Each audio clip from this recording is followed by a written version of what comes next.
So I'm Tony Duffin, I'm the CEO of Anna Liffey Drug Project here in Dublin. So just to give you some insights, particularly around COVID. During COVID, we had a situation obviously where we had to get people to safe spaces and such, and there was a great piece of work done by the HSE and the Health Service Executive in Ireland and the Department of Health and the NGOs all working together. But one of the first things that happened was getting people into accommodation, and people went into hotels in Dublin city centre and got given some really good quality housing at that time in terms of the hotels that were being used. We made sure that people had food and lots of clothes were donated and things, and we made sure that people were looked after. One of the really important things for people who use drugs is getting, I suppose, the medication that they need. And we ensured that people were able to get onto methadone quickly so they could isolate. And that was changed actually quite well by the Health Service Executive here. They managed to reduce the waiting times from 12 weeks to 2 to 3 days, and how they did that was they removed the caps on general practitioners, and that led to people getting access much faster.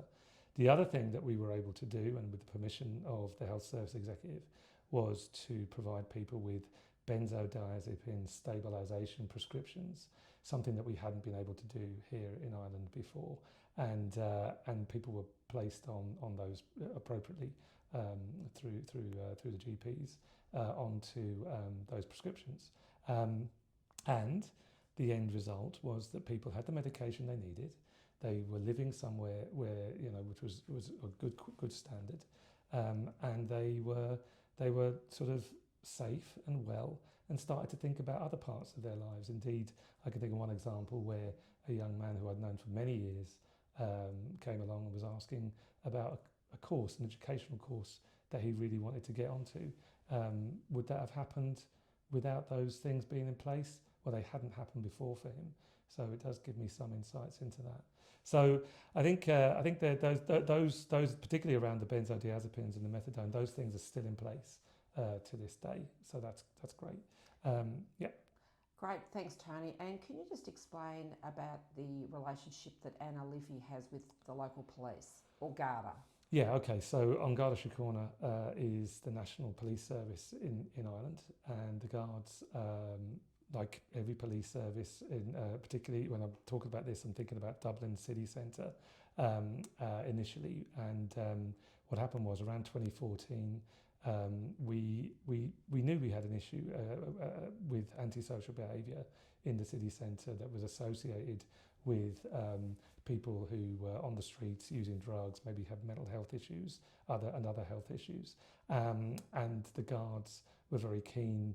Had recognised that there were health issues and they really couldn't address them themselves, so they wanted to work with us around getting into the underlying issues, and that's what we did. We figured out a way of working together, respecting confidentiality by getting confidentiality agreements signed between ourselves, the Guards, and the individual. With their permission, we were able to start working with people. So the referrals come from the police, the Gardaí. We then sign people up for shared confidentiality, and we work with the Guards and other agencies around the case managing the individual, and the outcomes are really good. The outcomes are great. We see people getting into treatment and rehabilitation. We see people getting into housing. We see recidivism reducing.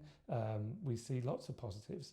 The Guards are happy, we're happy, the individuals are happy. So we do see people reducing their antisocial behaviour, or indeed stopping it completely. So yeah, it's a really good piece of work. It's called the Law Engagement and Assisted Recovery Programme. Thank you for sharing that. Tony, one thing that I ask everybody is your sense of hope for the harm reduction sector in Ireland, but maybe even broader. What are your views after however many years you've been working here, since you're a young fella? So in terms of harm reduction and hope for the future, I suppose I'm very keen to see harm reduction, more clearly defined in this decade now. We've had many years and decades of harm reduction. We have a good shared understanding, I think, but we don't really have things copper fastened and bedded down for the times we live in. So it would be good to see, I believe, things like diversity acknowledged, building social capital or recovery capital within harm reduction services, and addressing stigma. Just basically really looking at things from through a paradigm of harm reduction and inclusion. I'd like to see us talking about that for the future, not just in Ireland, but in Europe and further afield.